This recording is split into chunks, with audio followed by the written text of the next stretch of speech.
Irreverent, entertaining, cool. You're listening to LA Talk Radio.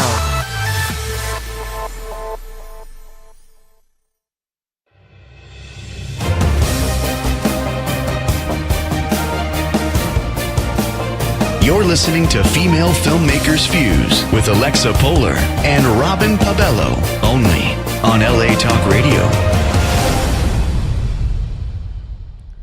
Thank you and welcome to Female Filmmakers Fuse. I'm your host, Alexa Polar. Before we get started, don't forget the elevator pitch contest. Today's the 3rd of March? I'm looking at 3rd of March. So it ends, last day to submit your short script would be April 1st. That's right, April Fool's Day. Don't be a fool. Submit that script. Short script contest. It's free. Doesn't cost anything. Send us your short script. Top 6 will come and be invited to do an elevator pitch, literally in the elevator for 50 seconds. You have 50 seconds to pitch your short script. And then we put it out to the public. They vote. The top 3 then come back and do a more formal pitch. And then from there, the top 3, one would get chosen, and that one winning script will get produced. So the whole logic behind that is to educate others that don't know how this industry works, that are new, and they're going to watch it. And basically, we're going to be filming while behind the scenes of the pitch, both pitches, pre-production stuff from hiring crew and cast to post, and then once the film is completed, it will premiere at our 3rd annual film festival, which also is still accepting submissions. So a bunch of good stuff coming up.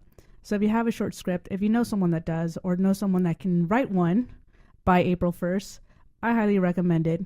Why not do it? It's a free contest. Do it. There's no excuse. For more information, find us on that. For more information on that, you can find it on the website at femalefilmmakersfuse.org. So I highly recommend if you have something or know someone that could get something going, send them that way. To call in today, it's 818-602-4929. Again, that number is 818-602-4929. And I'm super stoked because I'm meeting this lovely woman in person for the first time because we're friends online, right? Lyndsay Rini. Rini. Yes. Rini. Okay. Yeah. Sorry about that. You want to come closer fine. to the mic? Of course. Yes. I got the mic on, right? Let's see. Let's see. Can you hear me? Testing. Perfect. Testing. Yes. There you go. Yes, it's Rini. Rini. Italian. Yes. So a few things. First of all, congratulations on your engagement. Thank you. Thank you so much. That's awesome. Congratulations on that. Thank you. And then you have a project coming up, Layover, Yes. right? It's in post? Yes, it's in post-production. We're almost done. It's in the final stages of sound, and we just got our compositions done, which I'm pretty excited about. So, and then it'll be in special effects, and then we'll be ready to do some early screens. Tell us about Layover. So Layover is about this queer millennial living in Los Angeles with her girlfriend. She's, like a lot of millennials nowadays, we're really grinding every single day, hustling. We're in a lot of student debt. Right. And we're just trying to create normal lives for ourselves. We really, eventually we would like to get houses and with a yard. And, While you're being blamed for everything else? Yeah, we're blamed for everything. For Damn millennials. Avocados, I don't know what we're being blamed for today, But basically, she's a leftist. She's involved in politics. And like a lot of people in the LGBTQ community, her personal life has been impacted by the election. Mm-hmm. She's gotten into a major fight with her family during the primaries, and she hasn't spoken to her aunt, who is conservative, homophobic, Trump supporter. Oh my gosh. Since the primaries, okay? Okay. And so she just does not have a good relationship with her aunt. They're entirely estranged at this point. They haven't spoken since 2016.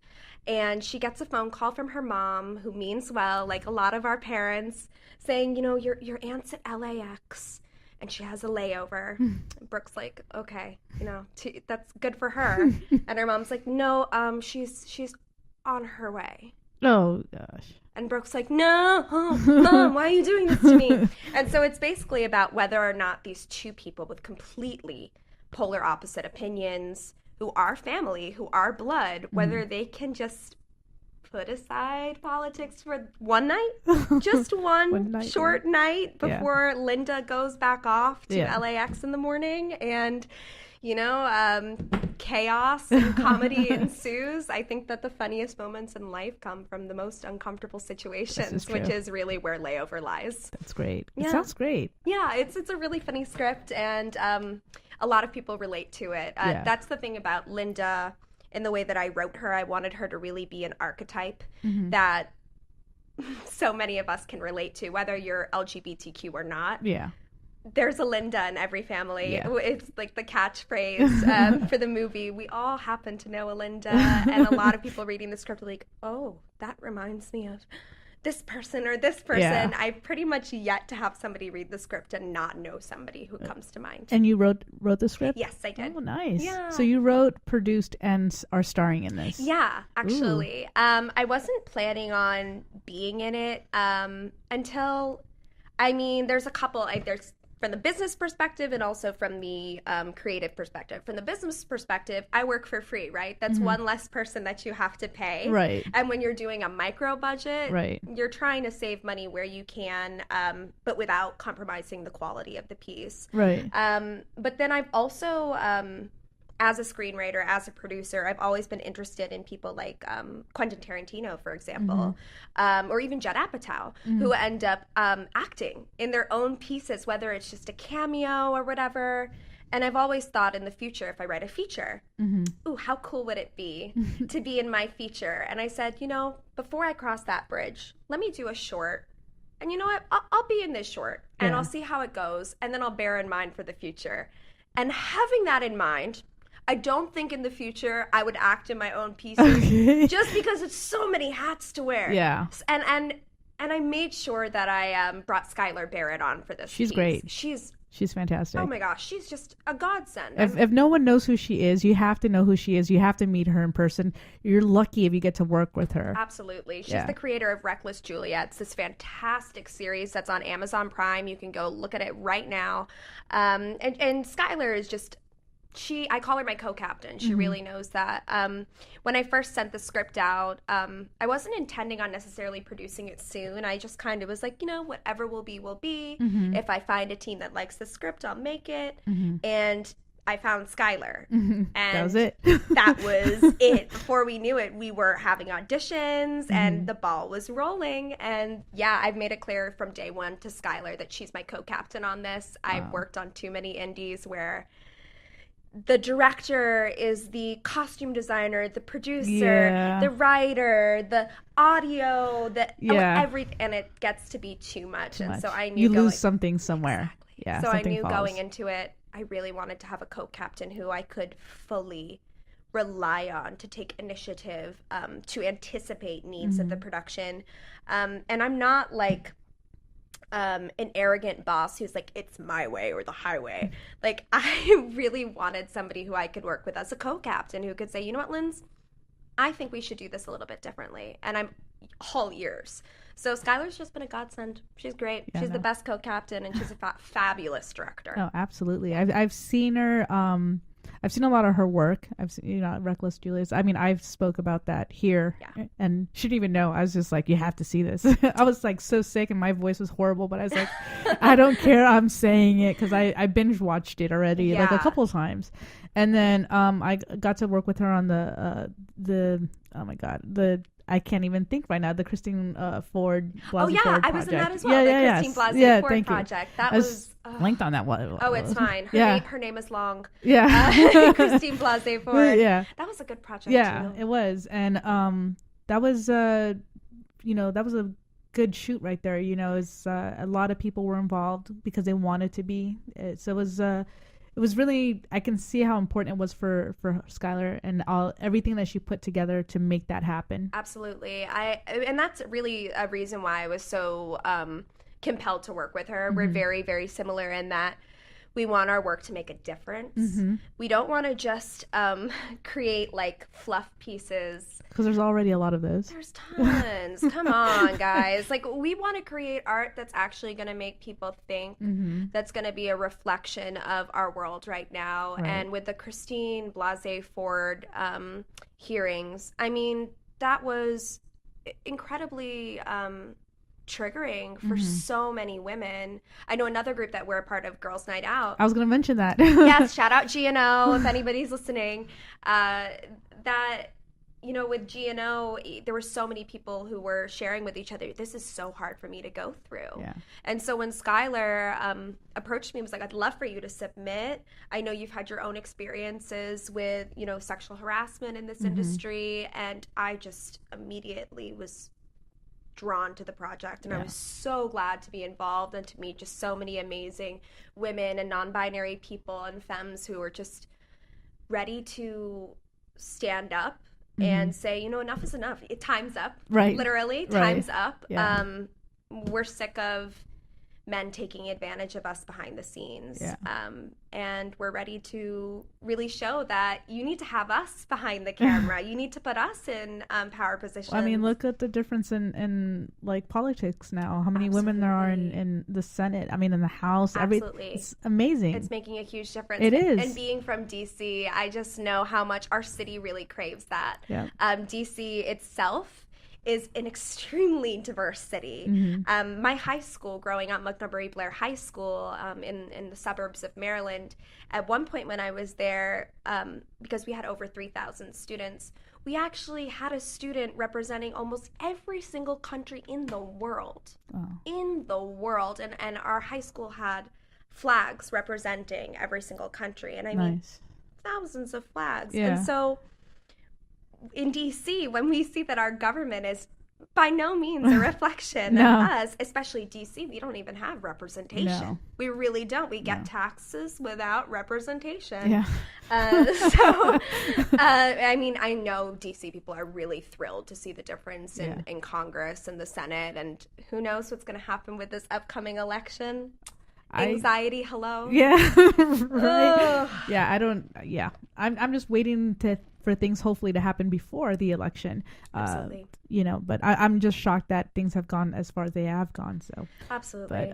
But so with Layover, yes. I it is relatable. I do have a family member that I stopped. I just had to unfollow him. Absolutely. Because it was just everything that I posted, it was just like a big old the laughing emoji, you know, and I was like, okay, whatever. Yeah. And it wasn't even like anything where he could say something to validate how he felt. Yeah. So he couldn't even articulate any words to say I don't agree with you. It was just like haha, you know, and I was sharing something because I was passionate about it and it upset me, and I'm like, I'm going to share this because I think this is wrong. And I would make comments about what I'm sharing, and all I would get from this person was like that. And everyone else would agree and make their comments. He was the only one. I thought you're a coward. And that was family. And I just like unfriend. Like there was no loss there. Yeah. There was absolute no loss there. So it doesn't matter if you're family or friends. I mean, I understand having differences of opinion. Absolutely. Because that's life. That's what it is. Not everyone's going to agree with everything. Of course. You know, and that's where the conversations come in.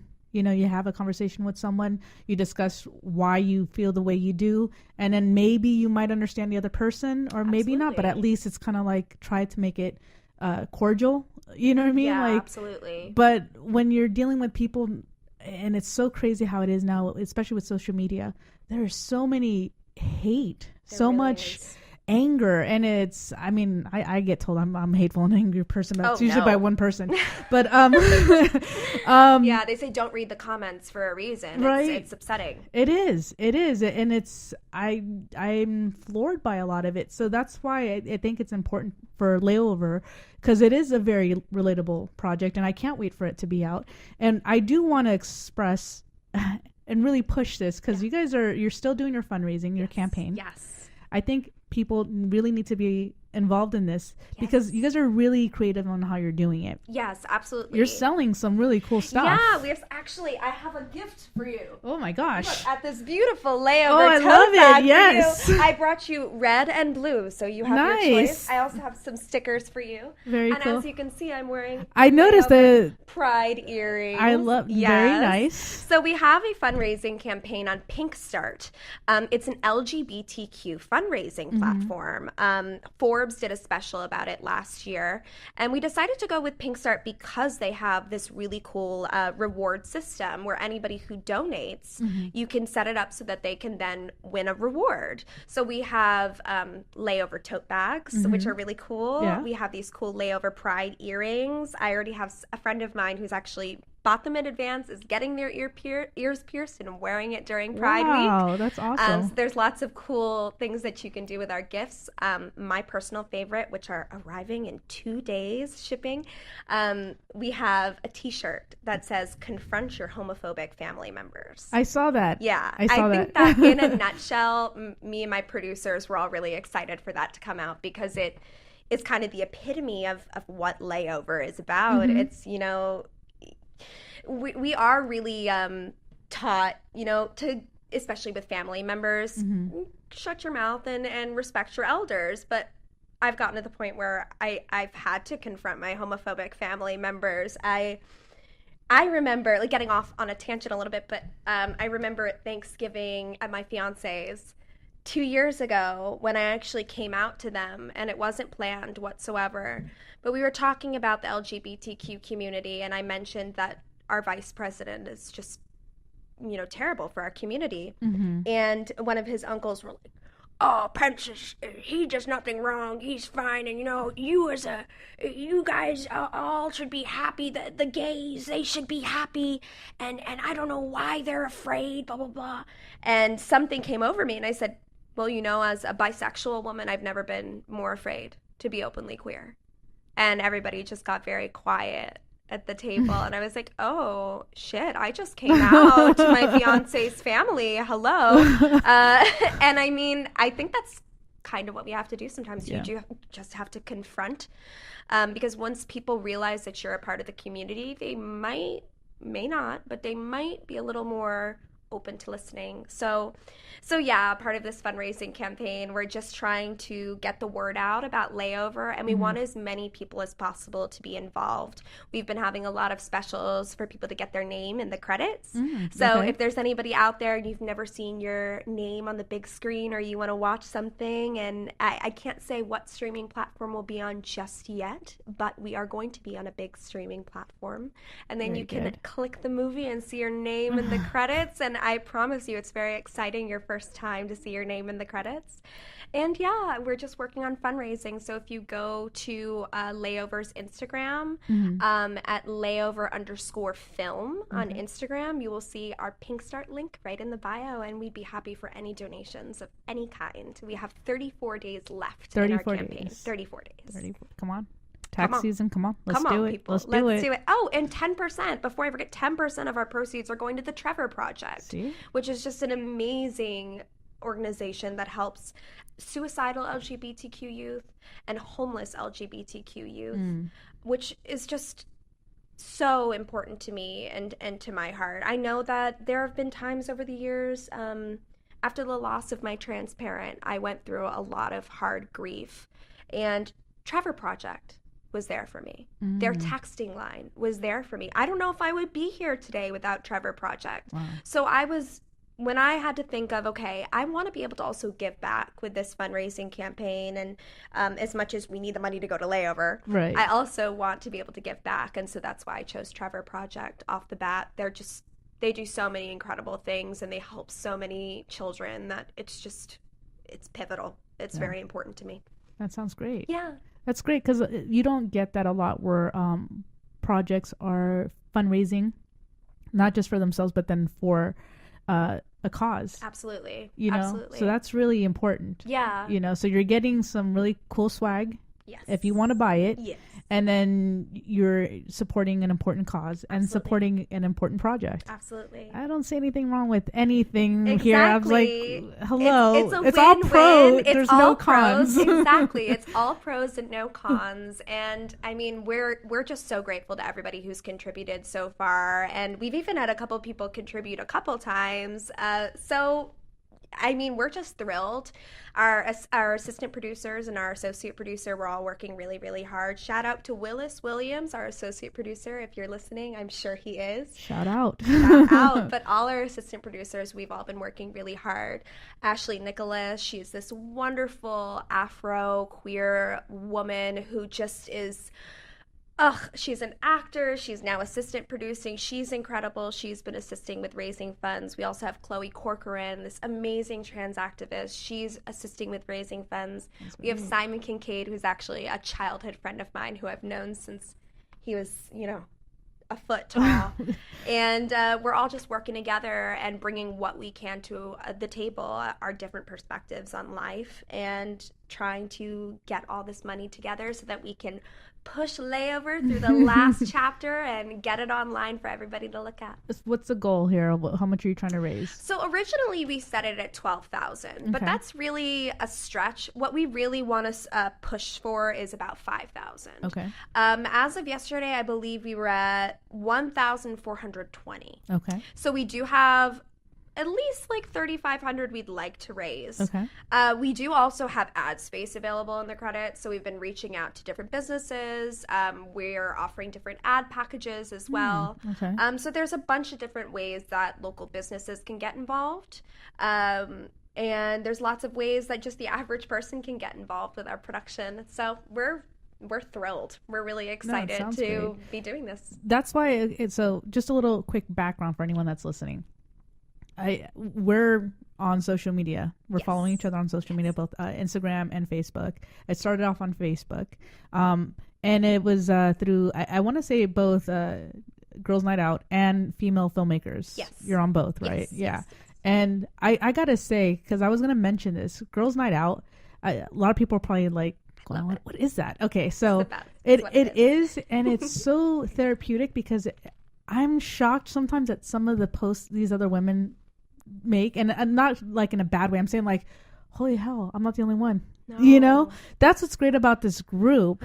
So is. And then you see all these comments and so much support, and that's how I met Rosie too. Yeah, Rosie's amazing. I've had her on the show a couple times. Hilarious. She's great. She's one of the funniest people I've ever seen in my life. And she's so down.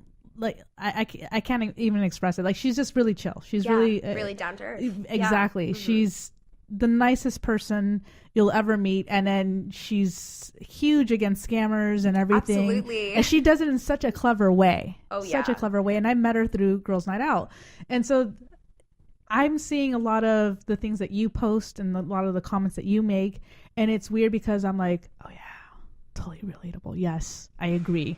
Thumbs up. Thumbs up. Thumbs up. I like. I love. Heart. Yeah. But it's amazing because this is the good part of social media, because you have a lot of negativity, and then you have these closed groups that just blocks that all out. And even when some negativity tries to get in, oh my God, we these shut women, that down. No, not in GNO. What were you trying to do? Oh my gosh, that's so true. Rosie and Kat and Annalise, they shut it down so quickly, real quick. It's really the concept of a safe space. It really is a safe space, and I've seen, and you have too, people who are in domestic abuse situations, or even as simple as I saw a girl one time post, help, I'm in distress, I need to go to the hospital and I can't afford an ambulance, and somebody said, where are you? And they got in the car and they went and got her. And I think just this we've been raised with this in this culture that women were always competing with each other. Who's prettier, who's smarter, who's got a partner sooner, whatever. In this group, it's entirely nixed. Yeah. Everybody supports each other. I think so that's beautiful. I think that's what society was trying to plant in our heads. Yeah. It was for us to fight each other. Yeah. That way we're controlled. Yeah, absolutely. So absolutely. You're right. Groups like this is just super supportive, empowering, special. And that's why I reached out to you. I personally invited you to be on the show because when I saw everything that you're doing for Layover, I was like, I got to get her on this show. We got to talk about Layover. Yes. I was like, we need to put it out there. I'm going to share some links as well through our Facebook and Instagram, because I think it is important you know, and I don't think enough people support each other in film. You know, it just doesn't happen. This community, it's very me. Yeah. Very, you know, very much me. Me. Absolutely. You know, like this platform, this podcast, we made it so that other people can come and self-promote or promote their projects. Absolutely. And it gives them something that you don't normally get in other places, because sometimes you just don't have that at all. Absolutely. And it takes so much to get into that. You know what I mean? Like the marketing and whatnot.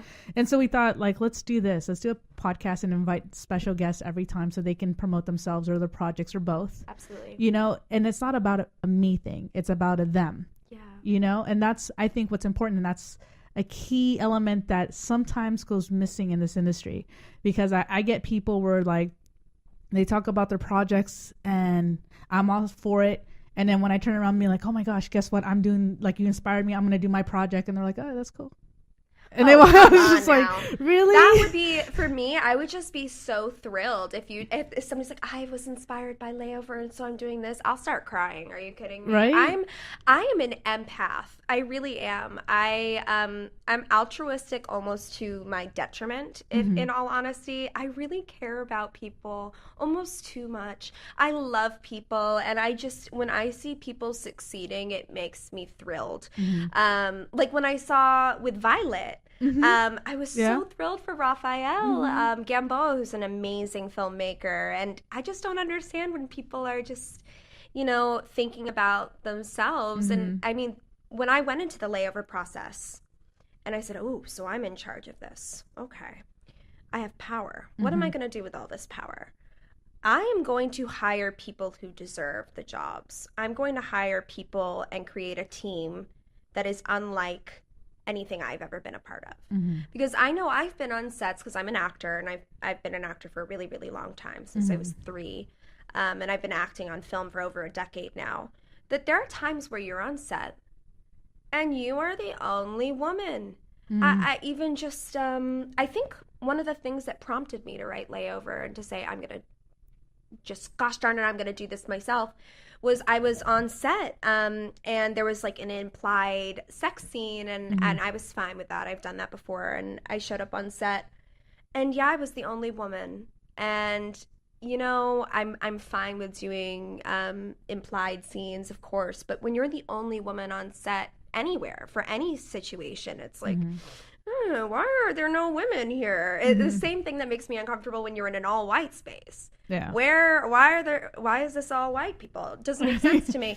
And so that project, I went home, gosh, if they can make a film and have an environment like that, why can't I make a film and create an environment for the LGBTQ community, for women, for people of color? And so I really went into the hiring process actively seeking out LGBTQ filmmakers and female filmmakers and people of color and Black filmmakers.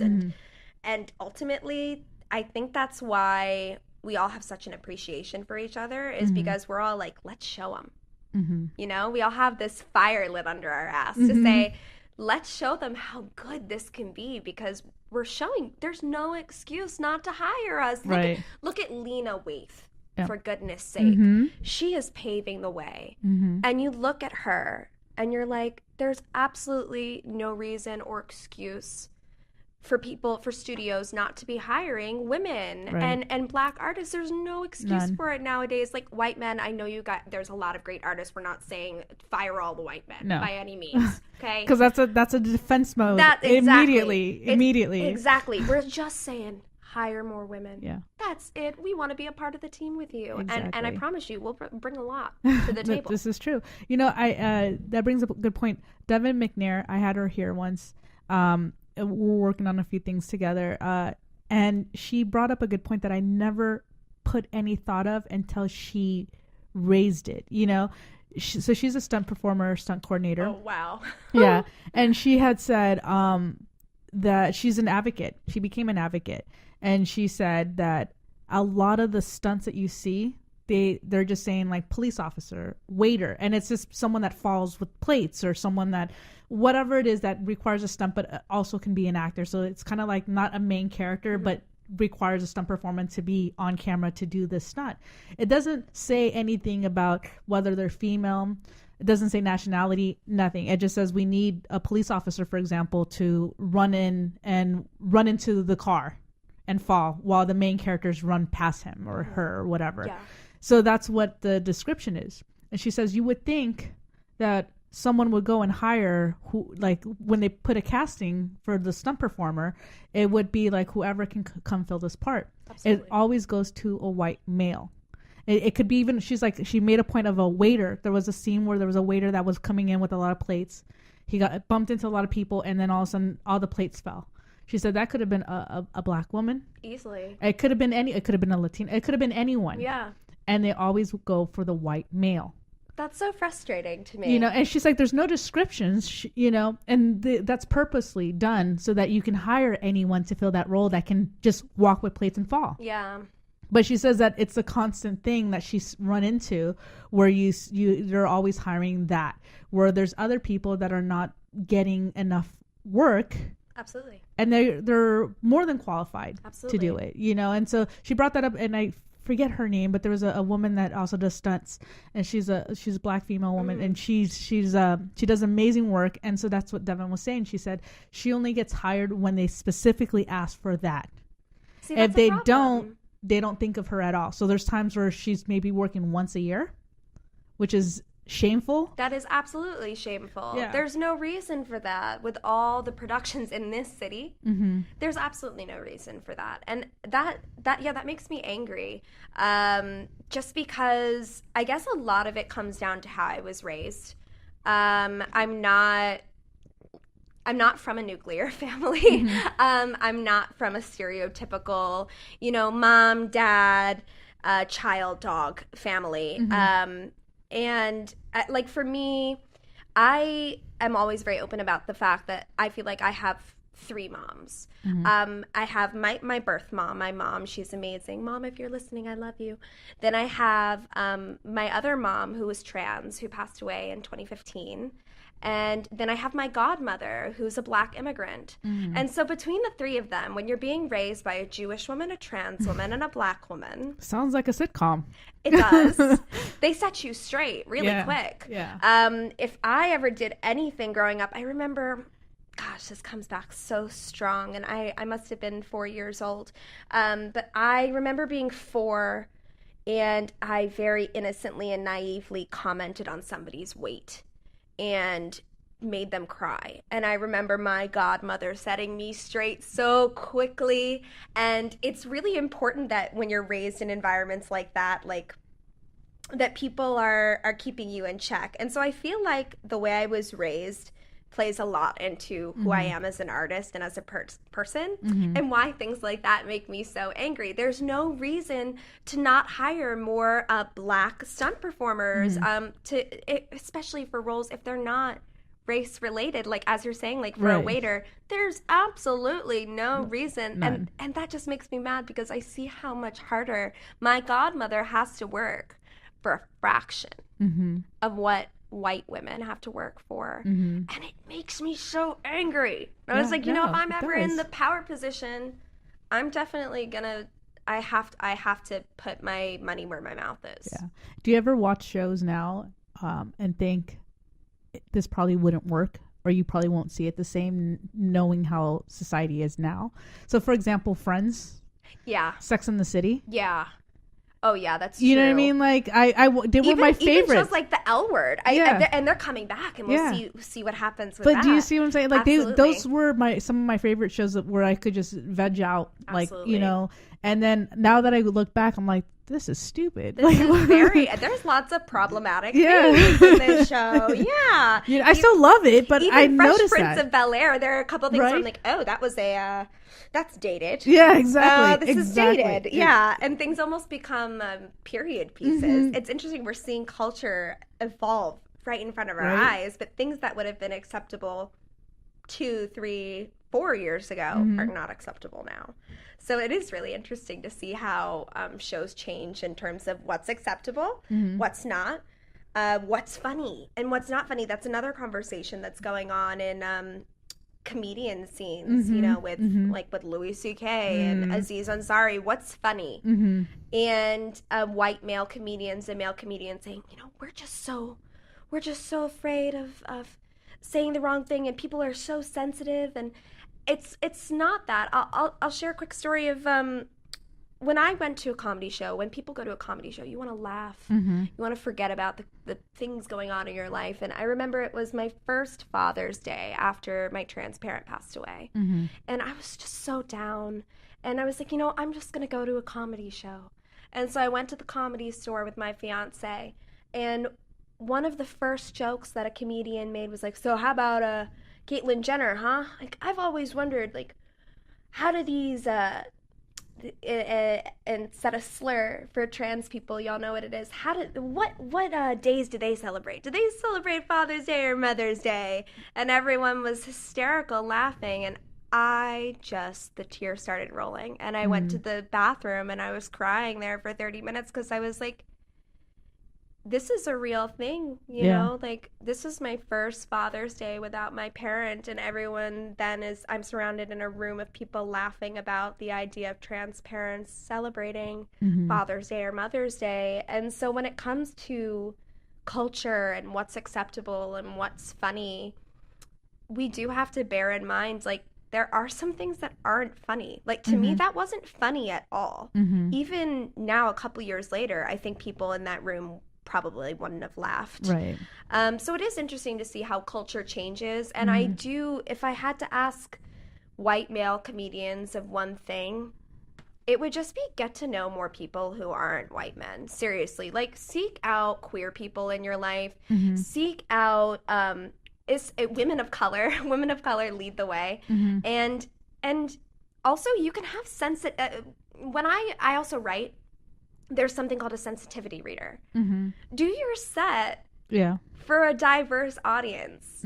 Have a sensitivity audience. If everyone's laughing, you're good. And we're not saying you can't make trans jokes, you can't make women jokes. There are jokes you can make without being bigoted and disrespectful. There's a line, and comedy is you know, towing that fine line. And yeah, I'd be very interested to see what happens in the next few years. And I like that you said it that way, because a lot of people, they're quick to say you're easily offended, and that's not what it is. It's just like pointing out you're just a bigot. Yeah, exactly. You know, I'm not offended. I'm just pointing out you're a bigot. Exactly. That's it. And like in that moment when I was in the audience, I wasn't offended. I was heartbroken. I was like, wow, so my parent is an object of ridicule to all of you. And yeah, it's just, it's not okay. There's so many things that are funny in this world.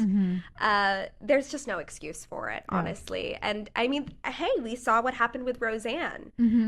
Roseanne got booted off the show. There are some things nowadays that are just not going to be allowed. And I'm glad that we're moving towards that as a society, honestly, because I think it'll open the doors to even funnier content. That's what people don't realize. It's going to just get even funnier because of this. This is true. Now, I wanted to ask you, this is a little off the topic. Absolutely. But between Trump's tweets and AOC, Alexandria Ocasio-Cortez, they both are on Twitter a lot. There's a huge difference between how they tweet. Absolutely. You know, you have people that attack this woman. They call her stupid. They tell her to shut Bug her. eye. Oh my God. Oh all the my things that they say. And I'm sitting there going like, she's beautiful. Come on now. Don't be jealous. Like, but I'm watching two very different people doing similar things in different ways, one with more intelligence, and it's just what it is. And then you have the other one, who's just, I think, more emotional. Absolutely. And this is coming from people that a society that would once deem women too emotional to be in politics. Absolutely. And you have this woman that she keeps her cool. I mean, even when she's speaking in the House, like she keeps her, like she blows my mind every time she talks. And I'm seeing comments, like you said, stay away from the comments. But sometimes I don't know how. And I think I got to figure out who I'm friends with, because I thought most of them are in the same realm as I am. But I sometimes see things where it's very conservative and it's very mean and it's like very attacking on her, and it trips me out. Like I can't imagine that. And so what do you think of that between two very different people doing the same thing, but the response? You know, I think it has a lot to do with Twitter is I feel bad saying this because there's a lot of good things about Twitter. You get your news really, really quickly, instantaneously. But Twitter is a hellhole. It really is. Yeah. If you're somebody like Trump, you're not going to be held to the same scrutiny as somebody like Alexandria Ocasio-Cortez. I always pronounce her name wrong, Ilhan Omar. When she tweets, like the standards that she's held to is very different than Trump. I mean, the things that he tweets, I even blocked Pence because I just don't even, I don't have the patience for it.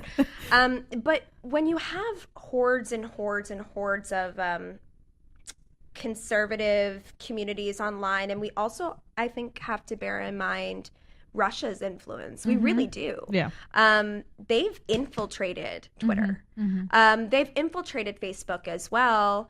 But really, Twitter is where there are trolls. There are Russian bots. And there's a real community of Trumpers on Twitter, and they all are looped into each other's pages. And so when one of them retweets one thing going after somebody, they're all connected to it very, very easily. I think that now those of us to the left, we're starting to understand how to utilize Twitter in a similar way, and to connect to each other, and to be there for people like AOC and Omar, because there's just, when you see the things Trump's tweeting and his supporters are tweeting, and then you see that hurts my brain. AOC is getting death threats. And I mean, I myself, I know how the hellhole side of Twitter. As of now, I'm private. You can go ahead and follow me if you like, and I'll try to approve you. I used to be public, and I remember at the Women's March, I actually came out publicly, and I wore this shirt that said something along the lines of, I am a Jewish, bisexual, disabled woman with an Ashkenazi mama, a trans parent, and a black immigrant godmother, and to the alt-right's dismay, I'm not going anywhere. And I posted that on Twitter, and it didn't even go very viral. It was like, I don't know, like 500, 600 retweets. But then well-known neo-Nazi Ricky Vaughn decided to retweet me, and so did Richard Spencer. And thus started death threats towards me. And I was receiving messages saying, we're getting the ovens ready for you. What? Straight up. I just got a comment on my Instagram randomly yesterday or the day before. Somebody, it was on a layover post. Somebody commented, dog Jew. What? I'm telling you, just because I am Jewish and I'm very open about being proudly Jewish, is I've received a lot of flack. So I can only imagine what AOC is going through, because I'm not a politician and I received death threats and just the most terrible things you can imagine. I can only imagine what AOC is going through. And it does make me angry at Trump. I wish there was somebody who could get him under control, but I do feel like there are people who are fanning the flames. He had this one tweet about Warren a couple weeks ago where he said, see you on the campaign trail. And it was a reference to the Trail of Tears. And quite frankly, I don't think Trump knows what the Trail of Tears is. I don't think he knows a lot of things. Exactly. So that means somebody said, hey, you know what would be funny? If you tweeted this. I mean, he does tweet a lot after he watches Fox and Friends, so... I mean, I'm just saying his education is coming from, Absolutely. There was somebody, it was a few years ago when he was on the campaign trail. I forget who, but somebody did a analysis of his speeches, and they said it came in at a 3rd grade reading level. Yeah. And that explains a lot. It explains why he does well with people who are less educated in this country. People who don't know as much are automatically going to be preyed on, and that's upsetting. Yeah, it's very upsetting. And so us on the left, we just have to keep educating. Mm-hmm. That's our job. And we also have to bear in mind something that I learned through GLAAD at the GLAAD Media Institute, which I'm an alumni of, is that when you're talking about potential allies, Mm-hmm. there's a movable middle, Mm-hmm. and then there's the unmovable side. And the movable middle is like your cousin who says, you know, I love you and I accept you, but I don't know, I just feel uncomfortable with gay people, blah, blah, blah, blah, blah. And the unmovables are people who are like, I hate LGBTQ people, I'll always hate them. You have to think about when you're engaging with people, whether or not they're part of the movable middle, Mm-hmm. right? Mm-hmm. Because it's important to bear in mind nowadays, when you're putting emotional labor into things, you also have to bear in mind, like, you're a person, take care of yourself. Mm-hmm. And like, would I sit down like we are now Mm-hmm. with a KKK member and like can try to convince them to consider me a human being? Mm-hmm. No, they're unmovable, right? Mm-hmm. So I think that that's a really important thing that people should bear in mind when they are engaging with Trumpers or people who just we think are ignorant. Are they a part of the movable middle or are they unmovable? And then decide whether or not you want to put in that emotional labor. Well, a lot. There's been a few that have come out upset with Trump because it affected them directly with their taxes. Oh gosh, yes. And some of the verbiage though is like he's attacking the wrong people.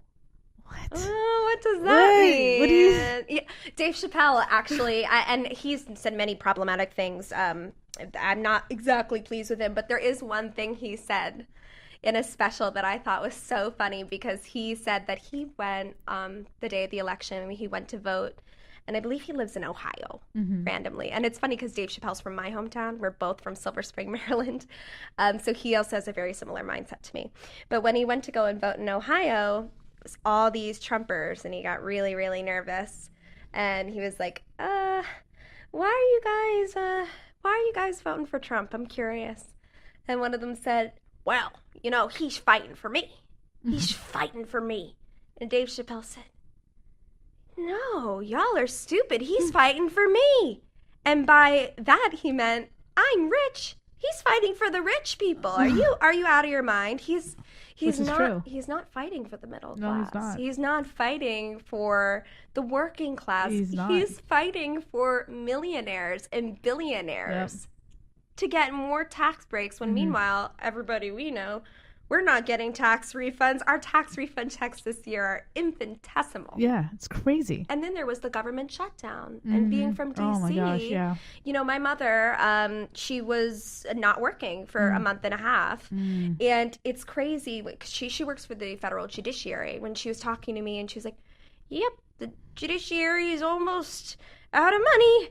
And that's scary when you think about the fact that there's this almost like a child in the office who's saying, no, I'm not gonna give up until I have my wall, even if people aren't getting paid. Yep.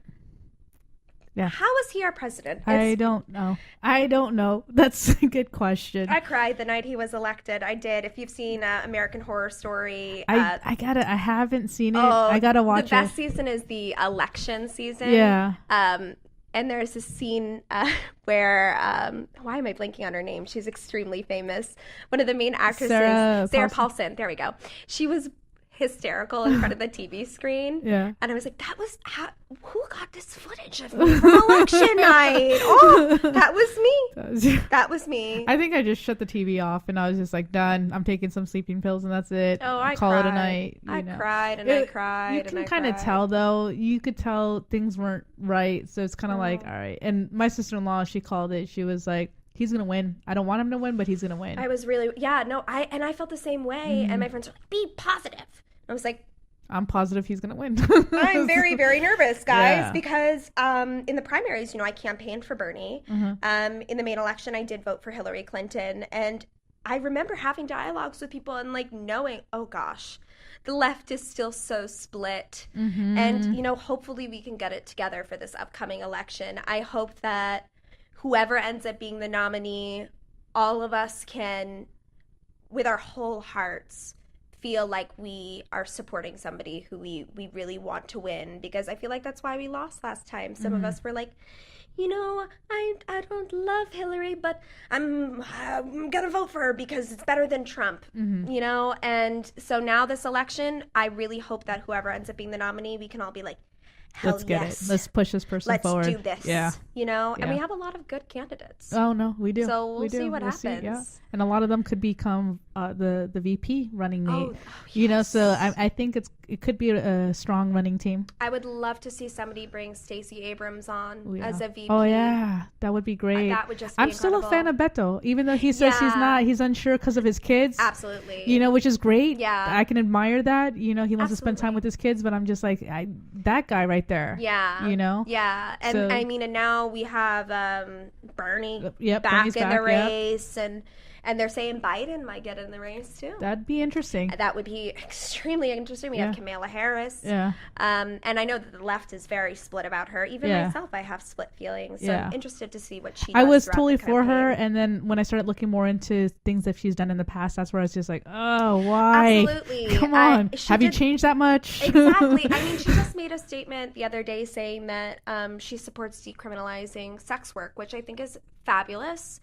But let's look at her action. Exactly. Because when she was in office, she took many efforts that ultimately have put sex workers in danger. Getting things like Backpage shut down have forced sex workers back onto the streets. There's higher rates of STDs. There's higher rates of assaults. And so it's great that she's for decriminalizing sex work, but I would like her to address her record on that. She says she's against the death penalty. Well, she hasn't always been. And so I definitely want her to be able to be open, almost in the way that Warren has been so open about. She's been open. She screwed up. She screwed up. She did. I was upset with her over the Native American ancestry thing. Right. But at least Warren, she's learned from it. Yeah. She has. She's even addressed it. Like, I messed up. Multiple times. And apologized. And there's a said, huge difference. I'm not a tribe member, and I'm a white person. I'm not a person of color, and I am just so grateful to the Native American tribal members who have informed me of this and who have taught me things, and that's important. That's one way of coming back. Can you imagine Trump apologizing for anything? No. Ever? No. No. He's the type of person that will apologize for you pointing out that he messed up. Exactly. I'm sorry that you noticed that I said something terribly racist. You shouldn't have said anything. If Trump could come out and address... Hashtag sad. Yeah. if Trump would address, everything that they did with real estate in the 80s with not accepting black applicants. Yeah, he's not going to... He'll never address his history. No, he's not going to do that. So we got to wrap it up. Let's go back to Layover. Yes, Layover. Tell us where we can find it, where we could find you. Absolutely. So you can go to Layover's Instagram at layover_film. We're also on Facebook. If you go ahead and search Layover Film, that should come right up. We also have a website that's layovershortfilm.com. Or actually, is it not Layover Short Film? I believe I changed the website at one point. Let me pull it up for you really quick. It's Layover Film. Yeah, layovershortfilm.com. I was right. Don't doubt yourself. Don't doubt yourself. It's correct. And then we have our Pink Start page, and the link for that is all over in our Instagram profile, our Facebook profile. It's on our website. But I'll also tell you what it is real quick. It's Pink Start. That's PINKSTART.me/N/layoverfilm. And so you can check out our fundraiser on there. We are having our trailer come out in a couple weeks. Ooh, so yeah, follow so you can watch that trailer. Yes, but most please. importantly, put some change in there if you can. If you can't spare some dollar bills. We'll take $1. We'll take $5. We'll take even just you sharing our links, sharing stills from the page. There's some great products there too. Like, you should get those earrings. They're beautiful. The T-shirt. I'm everything. so excited. The T-shirt. The I'm tote gonna bag, wear everything. it all over. Please do. I think I'm gonna get myself one too. So everyone, thank you so much. Absolutely, Lyndsay. Seriously, thanks. I need you to come back, okay? Yes, we need to talk some more because I feel like you're going to come back, do another project. Absolutely. Always I'll come welcome. back here with Sky. There you go. Thank you so much for having me, Alexa. Thank you. Everyone have a safe and happy Sunday. Happy Sunday, y'all.